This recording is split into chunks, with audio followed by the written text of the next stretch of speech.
तर आपण proximity sensor काय असतं ते स्टडी करणार आहे. तर सिलेबस मधला आपला लास्ट पॉइंट आहे प्रॉक्सिमिटी सेन्सर. तर प्रॉक्सिमिटी सेन्सर जो आहे तो कसा वर्क होतो तो आपण स्टडी करणार आहे. ॲज वेल ॲज आपण याच्यामध्ये थर्मोकपल कन्सेप्ट जो आहे तो स्टडी करणार आहे. तर प्रॉक्सिमिटी आणि थर्मोकपल जे आहे ते स्टडी करणार आहे. तर इथं की बेसिकली आपल्याला काय प्रॉक्सिमिटी सेन्सर जे आहे प्रॉक्सिमिटी तर व्हॉट इज प्रॉक्सिमिटी सेन्सर माहिती असलं पाहिजे. व्हॉट इज इट्स प्रिन्सिपल काय आहे, इट्स ॲप्लिकेशन तुम्ही प्रॉक्सिमिटी सेन्सर जो आहे तो कुठे कुठे यूज करू शकता तर आपण स्टडी करणार आहे. देन की फर्स्ट आपण याच्यामध्ये काय स्टडी करणार आहे that is what is proximity sensor. तर प्रॉक्सिमिटी सेन्सर जो आहे ते मार्केटमध्ये वेगवेगळ्या टाईपमध्ये प्रॉक्सिमिटी सेन्सर जे आहे ते अवेलेबल असतात. तर इथं प्रॉक्सिमिटी सेन्सर जे आहे ते शेअर केलेले आहेत.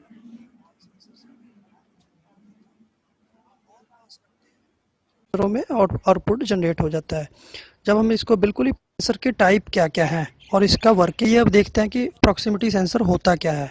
प्रॉक्सिमिटी सेंसर किसी भी शेप का हो सकता है, किसी भी मटेरियल का हो सकता है, वो प्लास्टिक में हो सकता है, मेटालिक बॉडी हो सकता है, वो किसी भी रेक्टेंगुलर शेप, कुछ मेटालिक और प्लास्टिक कंबाइंड भी होते हैं। सपोज हम एक ऑब्जेक्ट जो है काफ़ी दूर रखते हैं सेंसर से तो एक आउटपुट जनरेट हो जाता है। मान लो हम और पास रखते हैं तो कुछ सेंसरों में आउटपुट जनरेट हो जाता है। जब हम इसको बिल्कुल ही पास लेके आते हैं तो नियर बाय सभी के सभी जो है सेंसर है अपना आउटपुट दे देते हैं। तो एक्चुअली प्रॉक्सिमिटी है क्या? प्रॉक्सिमिटी का एक्चुअल मीनिंग है नियरनेस, मीन्स जो सेंसर्स जो है नज़दीक से सेंस कर ले, मीन्स बिना टच किए, उनको हम प्रॉक्सिमिटी सेंसर कहते हैं। अब हम देखेंगे कि टाइप ऑफ प्रॉक्सिमिटी सेंसर कितने होते हैं। सबसे पहले हम लेंगे इंडक्टिव सेंसर। इंडक्टिव सेंसर किसी भी फॉर्म में हो सकता है, एज़ पर एप्लीकेशन ये डिज़ाइन किया जाता है, square body, round body, metallic body, plastic body. Second है कैपेसिटिव सेंसर। कैपेसिटिव सेंसर भी किसी भी फॉर्म में हमें मिल जाता है, सिलेंड्रिकल में ज़्यादातर रहता है, प्लास्टिक बॉडी, मेटालिक बॉडी दोनों में अवेलेबल रहता है। थर्ड है photo electric sensor. Photo electric sensor ज़्यादातर रेक्टेंगुलर शेप में होते हैं या सिलेंड्रिकल शेप में होते हैं, ये भी डिपेंड करता है, कई तो फॉर्क टाइप भी होते हैं। फोर्थ है मैग्नेटिक सेंसर। मैग्नेटिक सेंसर जो है वो एक एक्चुएटर रहता है और साथ में मैग्नेट रहता है जो डोर्स वगैरह के लिए यूज़ करते हैं। लास्ट है रीड स्विच। रीड स्विच चलिए सबसे पहले देखते हैं इंडक्टिव सेंसर्स। इंडक्टिव सेंसर जो है ये डिटेक्शन ऑफ मेटालिक ऑब्जेक्ट्स के लिए रहता है। ये AC, DC, 2 wire, 3 wire, 4 wire किसी भी फॉर्म में मिलेगा। Tubular, rectangular, ring type, cylindrical type, square type, as पर एप्लीकेशन ये डिज़ाइन होता है। अगर इसकी फंक्शनिंग की बात करें तो इंडक्टिव सेंसर का जो फंक्शन है हमने एक सिलेंड्रिकल सेंसर से उठाया है। इसके आगे जब भी हमें कोई ऑब्जेक्ट रखते हैं तो एक सेंसिंग फेस रहता है, जो सेंसिंग फेस जब सेंस करता है तो ऑसिलेटर उसको सिग्नल देता है। उसके बाद एक ट्रिगर लेवल सिग्नल जनरेट होता है, जो जनरेट होने से एम्पलीफाई उसको एम्पलीफाई करके एक आउटपुट देता है जिसको हम किसी भी फॉर्म में यूज़ कर सकते हैं। दोस्तों अब हम बात करेंगे कैपेसिटिव सेंसर्स की। कैपेसिटिव सेंसर जो है ये मेटालिक नॉन मेटालिक ऑब्जेक्ट्स दोनों को सेंस करते हैं। मेटालिक में हम लोग देखेंगे तो ये steel, copper, brass, aluminium, silver, gold, किसी को भी प्लेटिनम, किसी को भी सेंस करेगा जो मेटल के हों। लिक्विड में ये वाटर, ऑयल किसी को भी सेंस करेगा। प्लास्टिक में कोई भी प्लास्टिक हो, चेयर, बॉटल्स किसी को भी यूज सेंस कर सकता है। वुडन में ये सारे वुड्स को सेंस करता है, डिस्टेंस अलग अलग उसमें रहेगा।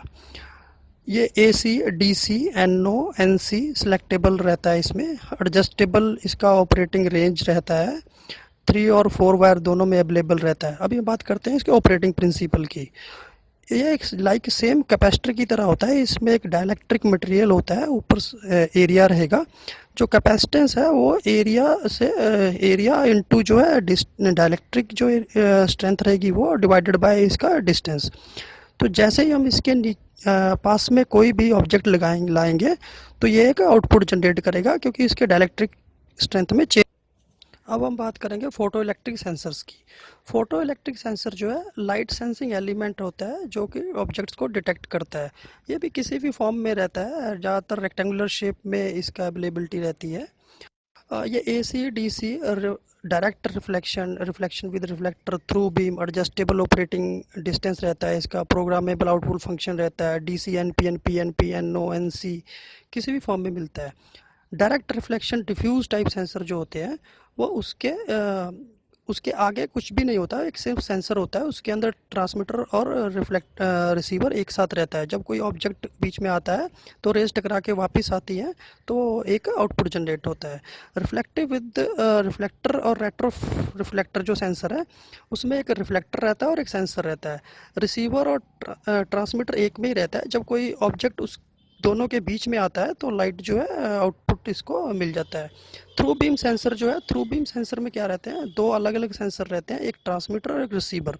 जब उसके बीच में कोई ऑब्जेक्ट आता है तो वो एक आउटपुट जनरेट कर देता है। क्योंकि मैग्नेटिक सेंसर्स, मैग्नेटिक सेंसर दो तरह के जनरली हमें इंडस्ट्री में मिलते हैं, एक रीड स्विचेस और एक मैग्नेटिक सेंसर्स। मैग्नेटिक सेंसर्स में एक एक्चुएटर रहता है और एक परमानेंट मैग्नेट रहता है। रीड स्विच में अकेला सेंसर रहता है। ये ज़्यादातर प्रेजेंस ऑफ परमानेंट मैग्नेट को सेंस करता है। कई रीड स्विच में ऐसे होते हैं कि जो अगर उसके पास मैग्नेट ले आते हैं तो NONC कॉन्टैक्ट बन जाते हैं। दूसरा हम इसमें देखें कि अगर मैग्नेट पास में लेके आते हैं और दूर लेके जाते हैं तो जो दोनों का डिफरेंस है वो अलग अलग रहता है। एक एग्जांपल और लेते हैं, ये सिलेंड्रिकल शेप में है। जब हम एक मैग्नेट सेंसर के नज़दीक रखते हैं तो उसमें मैग्नेटोरेसिस्टिव एलिमेंट होता है जो कि एक सिग्नल जनरेट करता है और ट्रिगर स्टेज पे पहुंच के आउटपुट जो है उसका एम्पलीफाई हो जाता है। और एक इंफ्रारेड सेंसर, इसको हम लोग IR सेंसर भी कहते हैं, ये ज़्यादातर ट्रांसपेरेंट ऑब्जेक्ट्स के लिए यूज़ होता है जैसे ग्लास और बॉटल्स के लिए। इसमें एक PCB खोल के दिखाया हमने आपको। इसमें एक ट्रांसमीटर होता है, एक रिसीवर LED होती है। जो ट्रांसमीटर है वो लाइट ट्रांसमिट करती है और रिसीवर जो है उसको रिसीव करता है। तो ये एक एग्जांपल के लिए हमने एक डायग्राम में दिखाया है कि IR में जो ट्रांसमीटर है वो रेज ट्रांसमिट करेगा और कोई ऑब्जेक्ट उसके सामने आएगा तो IR रिसीवर जो है उसको रिसीव कर लेगा और एक सिग्नल दे देगा कि उसके आगे ऑब्जेक्ट आ गया है कि नहीं, एक पर्टिकुलर डिस्टेंस के ऊपर। तो IR मेनली जो है हमारा ग्लास के लिए यूज़ होता है। अल्ट्रासोनिक सेंसर्स की बात करें तो अल्ट्रासोनिक सेंसर जो है आजकल काफ़ी फेमस है। इसमें हम देखेंगे तो अल्ट्रासोनिक एक वेव्स निकलती हैं जो कि टकरा कर वापस आती हैं तो वो सिग्नल जो है निकालता है। सपोज़ हम कोई ऑब्जेक्ट बीच में रख देंगे तो वो उसको टकरा के आके एक आउटपुट देगा। हमने देखा हुआ है कि कार की जो पार्किंग है उसमें भी आजकल हम लोग प्रॉक्सिमिटी मींस अल्ट्रासोनिक सेंसर ही यूज़ कर रहे हैं। और एप्लीकेशन में देखेंगे तो measurement of dynamic changes diameter के लिए यूज़ है, measurement of dynamic changes of distance के लिए यूज़ होता है, measurement of dynamic changes of height के लिए यूज़ होता है, वाटर लेवल के लिए यूज़ होता है, काउंटिंग के लिए यूज़ होता है। अल्ट्रासोनिक सेंसर्स का आजकल बहुत यूज़ है। कंटिन्यू। अब बात करेंगे हम एप्लीकेशन ऑफ प्रॉक्सिमिटी सेंसर्स की। एप्लीकेशन में मोबाइल हम जनरली यूज़ करते हैं, जब हमें कॉल आती है तो उसकी लाइट ऑटोमेटिक ही कान पे लगाने पे बंद हो जाता है, वो एक प्रॉक्सिमिटी सेंसर होता है। इसका हम सिलेंडर के जो मूवमेंट है उसके ऊपर भी यूज़ कर सकते हैं कि फॉरवर्ड है या रिवर्स है। इसमें एक और है कि मान लीजिए कोई बॉक्स है वो एम्प्टी है या फुल है, उसका डिटेक्शन के लिए भी हम इसको यूज़ कर सकते हैं। बॉटलिंग प्लांट कितना नहीं है उसमें। देन इंडक्टिव सेंसर का हम रेफरेंसेस से भी यूज़ सकते हैं कि काउंटिंग के लिए कि नंबर ऑफ ऑब्जेक्ट्स कितने हैं, काउंटर लगा के हम लोग वो नेक्स्ट वीडियोस में हम देखेंगे। RTD थर्मोकप।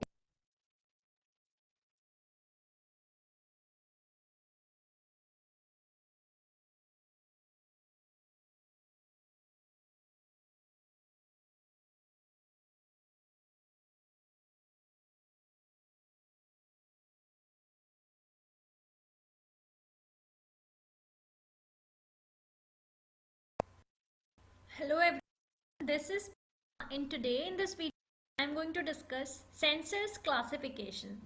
So in the last video we discussed sensors, criteria to choose a sensor. After that let's talk about how can we classify sensors. So come to this one. We can classify a sensor on the basis of the quantity being measured. So इस basis पर कि हम किस quantity को sensor से measure करने वाले हैं हम एक सेंसर को क्लासिफाई कर सकते हैं। सो according to the quantity. So the quantity can be temperature. तो उस बेसिस पे टेम्परेचर के जो सेंसर्स होते हैं they can be resistance temperature detector, thermistor, thermocouple etcetera. See यहाँ पर हम सिर्फ इनके नेम डिस्कस कर रहे हैं, इनके बारे में ब्रीफली और इनके वर्किंग प्रिंसिपल्स, थ्योरी एटसेट्रा हम आगे की वीडियोस में डिस्कस करेंगे. Here we are only discussing कि सेंसर्स को हम क्लासीफाई कैसे कर सकते हैं, that's it. So on the basis of quantity being measured, the first classification is this one. उसके बाद में हम देख सकते हैं कि टेम्परेचर के बेसिस पे हम सेंसर को क्लासिफाई करेंगे. फिर देन अगेन प्रेशर, जो सेंसर प्रेशर को मेजर करने के लिए यूज़ किए जाते हैं जैसे कि Bourdon tube, manometer, diaphragms, pressure gauge etcetera. So again force या टॉर्क को मेजर करने के लिए सेंसर्स का यूज़ होना जैसे कि strain gauge, load cell etcetera. या फिर स्पीड या पोजीशन को मेजर करने के लिए हम सेंसर का यूज़ कर रहे हैं, तो उनकी क्लासिफिकेशन जो है जैसे कि टैकोमीटर, इनकोडर, एलवीडीटी. सी हमने ये जो क्लासिफिकेशन करी वो इस बेसिस पे करी हम कि किस क्वांटिटी को सेंसर के द्वारा मेजर कर रहे हैं. तो जैसे कि टेम्परेचर, प्रेशर, फोर्स या स्पीड, इन सब के लिए हमारे पास में डिफरेंट सेंसर्स हैं, वो भी डिफरेंट टाइप्स के. सो फर्स्ट क्लासिफिकेशन हमारी सेंसर्स की क्वांटिटी के मेजर करने के बेसिस पर थी. Second classification is active and passive sensors. So active and passive sensors basically क्या होते हैं? एक्टिव और पैसिव सेंसर को पावर रिक्वायरमेंट के अकॉर्डिंग क्लासिफाई करा गया है. मींस ऐसे सेंसर जहां पर कोई एक्सटर्नल पावर रिक्वायर नहीं होती सेंसर को वर्क करने के लिए, वो जो सेंसर है वो अपने वर्क करने के लिए जो पावर है अपने आप से जनरेट करते हैं, ऐसे सेंसर्स को हम एक्टिव सेंसर बोलते हैं. वेयर एज ऐसे सेंसर्स जिनके वर्क करने के लिए इलेक्ट्रिकल फॉर्म में सिग्नल को शो करने के लिए या सिग्नल को किसी भी फिजिकल क्वांटिटी में हो रहे चेंज को डिटेक्ट करने के लिए किसी एक्सटर्नल सोर्स से पावर कंज्यूम करी जाती है, ऐसे सेंसर्स को हम पैसिव सेंसर्स बोलते हैं. सो एक्टिव सेंसर्स का एग्जाम्पल हमारे पास है. For example is piezoelectric crystal generate electrical output that is charge when subjected to acceleration. तो जो पीजोइलेक्ट्रिक क्रिस्टल है वो हमारे पास में एक इलेक्ट्रिकल आउटपुट को जनरेट करता है जब इसको एक्सेलरेट या फिर वाइब्रेट करा जाता है.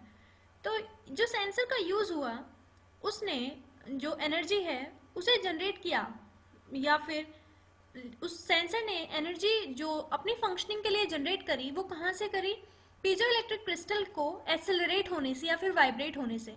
तो यहाँ पर इस केस में हमें जो एनर्जी है वो किसी एक्सटर्नल पावर सोर्स से लेने की नीड नहीं पड़ी. इसलिए जो ऐसे सेंसर्स होते हैं जहाँ पर एक्सटर्नल एनर्जी या पावर कंजप्शन नहीं होता, वो अपनी एनर्जी सेल्फ जनरेट करते हैं, ऐसे सेंसर्स को हम एक्टिव सेंसर बोलते हैं. अब ये जो एनर्जी सेल्फ जनरेट करते हैं कैसे करते हैं? ये एनर्जी सेल्फ जनरेट नहीं होती, लेकिन क्या होता है कि जो क्वांटिटी ये सेंसर मेजर कर रहे हैं वहां से ये अपनी पावर जनरेट करते हैं. So active sensors generate their power within themselves to operate and hence they are called self generating type.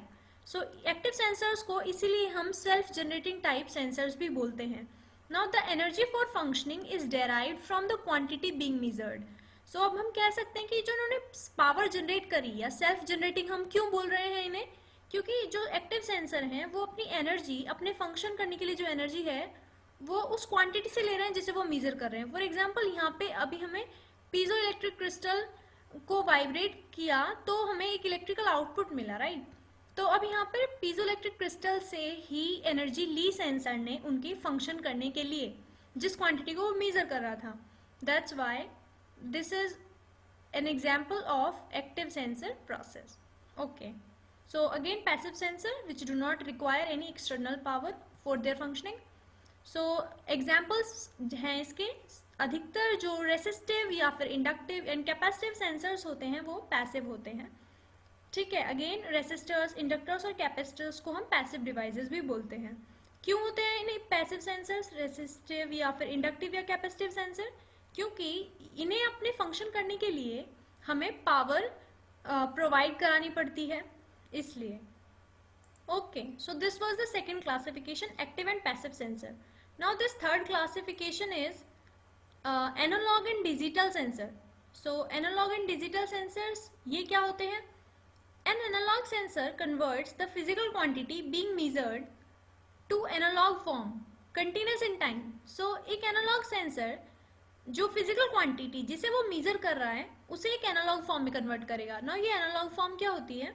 This one, जो हमारा एनालॉग सेंसर होगा वो जो सिग्नल है वो एक वेव की फॉर्म में, साइन वेव की फॉर्म में जनरेट करेगा। This is an analogue signal. लेकिन जो हमारे डिजिटल सेंसर होते हैं वो सिग्नल को एक डिजिटल फॉर्म में जनरेट करेंगे। And what is the digital form? In the form of this pulse. So this is a digital signal. So this is the difference between analogue and digital sensor कि एक analogue sensor output को जो generate करता है वो analogue form में generate करता है, वेयर एज एक डिजिटल सेंसर आउटपुट जनरेट करता है पल्स की फॉर्म में या फिर एक डिजिटल सिग्नल की फॉर्म में। सो इनकी एग्जाम्पल्स क्या क्या हैं? एनालॉग सेंसर का एग्जाम्पल है थर्मोकपल, आरटीडी, स्ट्रेन गॉज, ये सब एनालॉग सेंसर्स के एग्जाम्पल्स हैं। वेयर एज इनकोडर्स जो हैं वो हमारे डिजिटल सेंसर्स के एग्जाम्पल्स हैं। सी यहाँ पर हम थर्मोकपल, आरटीडी, ये तो हमें पता है, ये टेम्परेचर के लिए सेंसर्स हैं। Thermocouple is again, strain gauge is for force. So यहाँ पर हम इन्हें ब्रीफली डिस्कस नहीं कर रहे हैं। We will discuss all the working principle and so on in the next videos. यहाँ पे सिर्फ हम बोल रहे हैं कि इनका जो एनालॉग सेंसर हैं उनके ये एग्जाम्पल्स हैं, थर्मोकपल, आरटीडी, स्ट्रेन गॉज। अभी कैसे आउटपुट जनरेट करेंगे एनालॉग फॉर्म में, वो सब चीज़ें हम नेक्स्ट आने वाली वीडियोज में पढ़ेंगे। एज ऑफ नाउ इनकोडर्स जो हैं वो डिजिटल सेंसर के एग्जाम्पल्स हैं, ठीक है। Okay, so the last one is inverse sensors. So अब ये इनवर्स सेंसर्स क्या होते हैं? सो हमारे पास में कुछ सेंसर्स हैं जो कि फिजिकल क्वांटिटी को सेंस कर सकते हैं, उसे दूसरी फॉर्म में कन्वर्ट कर सकते हैं। साथ में वो जो आउटपुट सिग्नल उन्होंने सेंस किया उसको दोबारा से ओरिजिनल फॉर्म में कन्वर्ट कर सकते हैं। मींस ऐसे सेंसर जिन्होंने फिजिकल क्वांटिटी को सेंस करके एक दूसरी फॉर्म में कन्वर्ट किया, अब वो जो सेकेंड फॉर्म जनरेट हुई, वो जो आउटपुट सिग्नल जनरेट हुआ, आप उसको ओरिजिनल फॉर्म में भी कन्वर्ट कर सकते हैं। ऐसे सेंसर्स को हम दिस इनवर्स सेंसर्स बोलते हैं, ठीक है। अब यहाँ पे इनवर्स सेंसर का एग्जाम्पल क्या है? आप piezo electric crystal is a very good example of a inverse sensor. तो जब भी पीजो इलेक्ट्रिक क्रिस्टल को वाइब्रेट किया जाता है तो वो वोल्टेज जनरेट करता है, ठीक है। तो सेम टाइम पर अगर हम एक पीजो इलेक्ट्रिक क्रिस्टल को वोल्टेज, एक ऐसा वोल्टेज के को सब्जेक्ट करें या फिर एक ऐसे वोल्टेज के सामने रखें जो कि वेरी कर रहा है, एक ऐसे वोल्टेज से कनेक्ट करें, तो वो जो पीजो इलेक्ट्रिक क्रिस्टल है वो वाइब्रेट करने लग जाता है। So just think, piezo electric crystal ने वोल्टेज जनरेट किया वाइब्रेशन के बाद में, और अगर हम उसी जो वोल्टेज अब हमने जनरेट किया पीजो इलेक्ट्रिक क्रिस्टल, अगर उसी वेरिंग वोल्टेज के सामने हम उसे रखें या उसके साथ में कनेक्ट करें तो वो वाइब्रेट करने लगेगा। सो हमने यहाँ पे देखा कि जो पीजोइलेक्ट्रिक क्रिस्टल है वो एक इनवर्स सेंसर का काम कर रहा है, और यही प्रॉपर्टी पीजोइलेक्ट्रिक क्रिस्टल को माइक्रोफोन और स्पीकर्स में यूज करने में हेल्प करती है। This property makes them suitable to use in microphones and speakers. So हम यहाँ से जान सकते हैं कि हमारे पास में कुछ ऐसे भी सेंसर होते हैं जो दोनों काम कर सकते हैं, या जो हमारी फिजिकल क्वांटिटी है उसको किसी अदर फॉर्म में भी कन्वर्ट कर सकते हैं, और उस अदर फॉर्म से जो आउटपुट सिग्नल है फिजिकल क्वांटिटी को हम ओरिजिनल फॉर्म में भी ले सकते हैं कुछ ऐसे सेंसर्स से। उन सेंसर को हम इनवर्स सेंसर्स बोलते हैं। तो ये थी हमारी classification on the basis of पल, थर्मिस्टर, पीएलसी,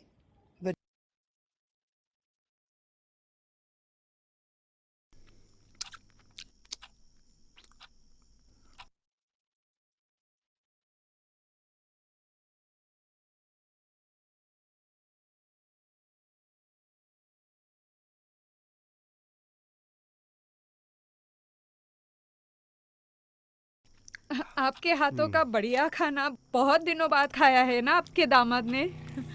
अरे बेटा, और दाल ले लो। माँ,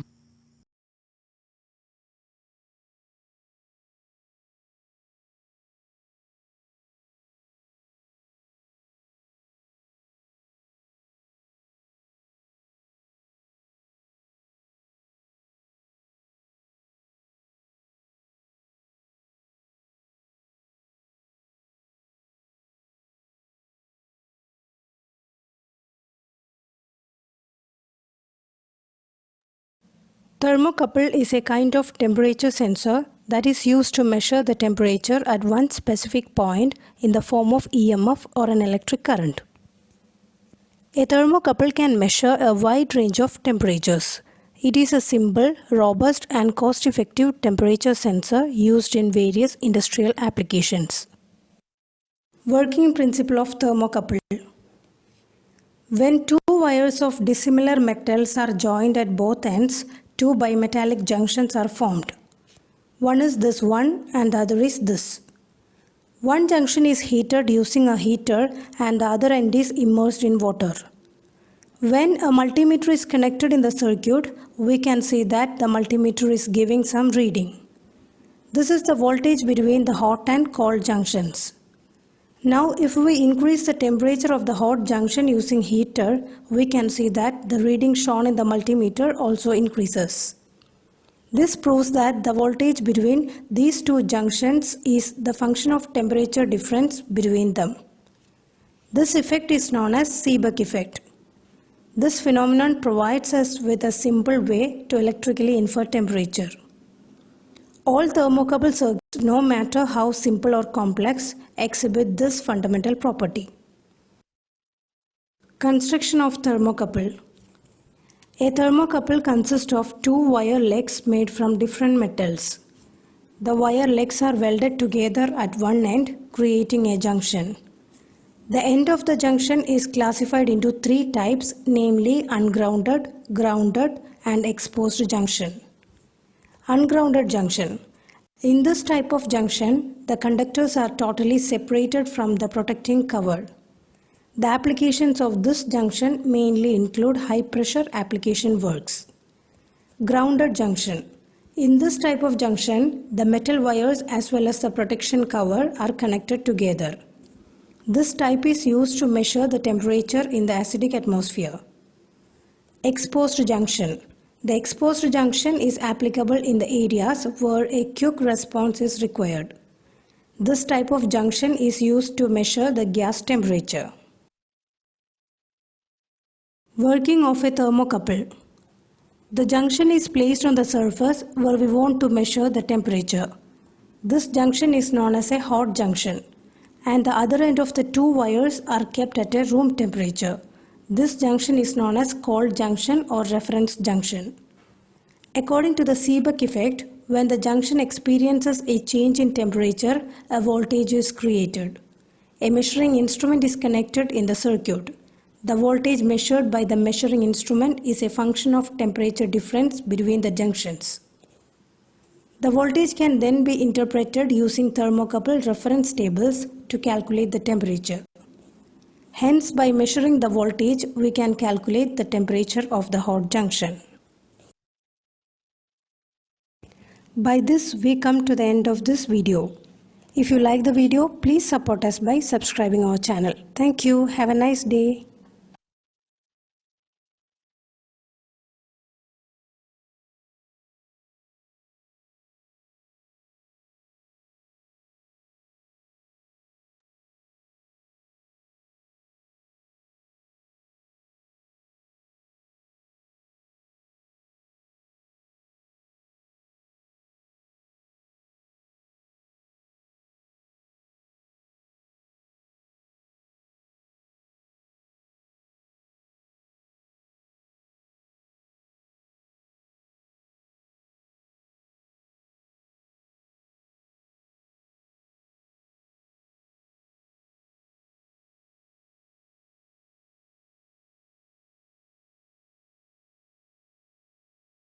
Temperature detector. RTD is a temperature sensor that is used to we'll discuss what is an RTD and how it works. The term RTD stands for Resistance Temperature Detector. RTD is a temperature sensor that is used to measure temperature by associating the resistance of the RTD element with temperature. An RTD is a passive device.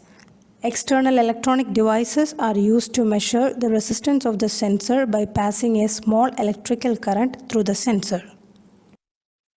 Working principle.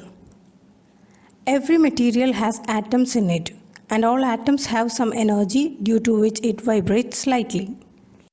When a battery is connected to a conductor, current flows through the conductor. Since the flow of current is due to the flow of electrons, these electrons frequently collide with vibrating atoms of the conductor.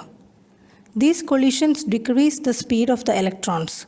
This property of a material, due to which it opposes the flow of current through it, is called resistance. Now, when we heat the conductor, the atoms of the conductor absorbs heat energy. As a result, their vibration increases. Because of this increase in vibration, the collision of electrons with atoms also increases. And so it becomes very difficult for electrons to move across the conductor, and hence the resulting output current decreases. An RTD works on this principle of measurement, which states that the resistance of a material changes with temperature. As the temperature of the metal increases, the metal's resistance to the flow of electricity also increases.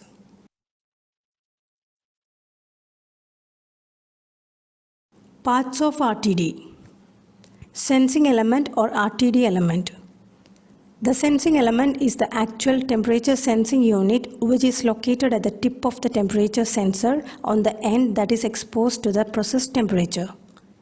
The sensing element, which is constructed of metals like platinum, nickel, copper or tungsten, respond to the process temperature by generating a measurable resistance. Lead wires. Lead wires are attached to the sensing element and then pass through the sensor sheath. Lead wires connect the sensing element either directly to the DCS or to a temperature transmitter connected to a DCS. Sensor sheath. The sensor sheath is constructed of metal and holds most of the component parts of the temperature sensor.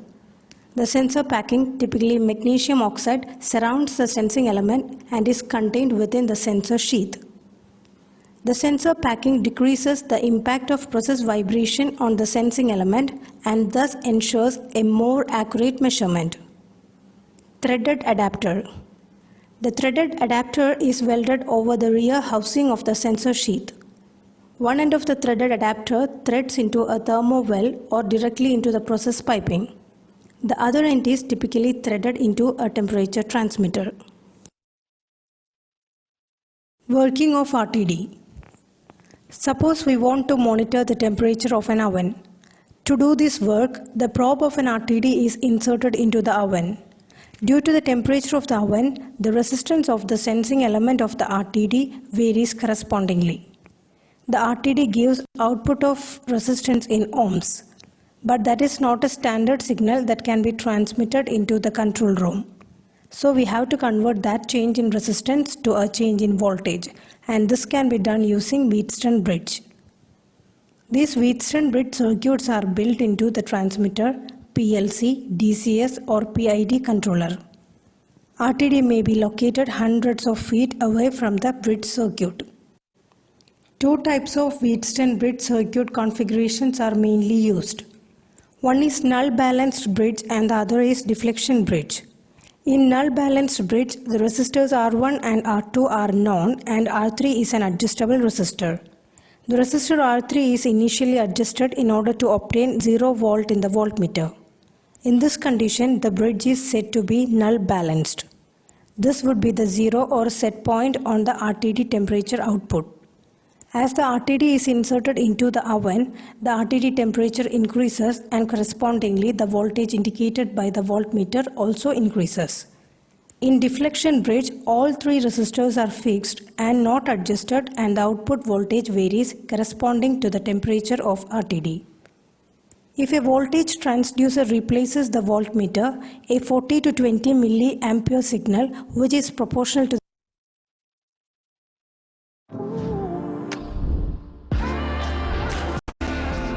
Okay, Luca, show me my favorite phone.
Subscribe कीजिए tech learning YouTube channel.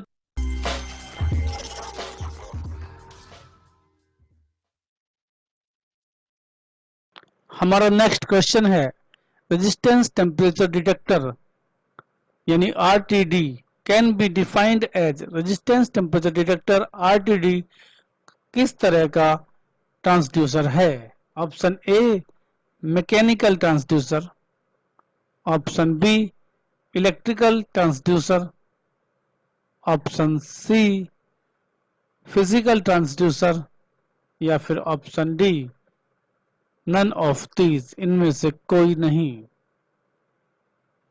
इसका सही उत्तर है option B electrical transducer. आते हैं हमारे next question पर। Why platinum is used for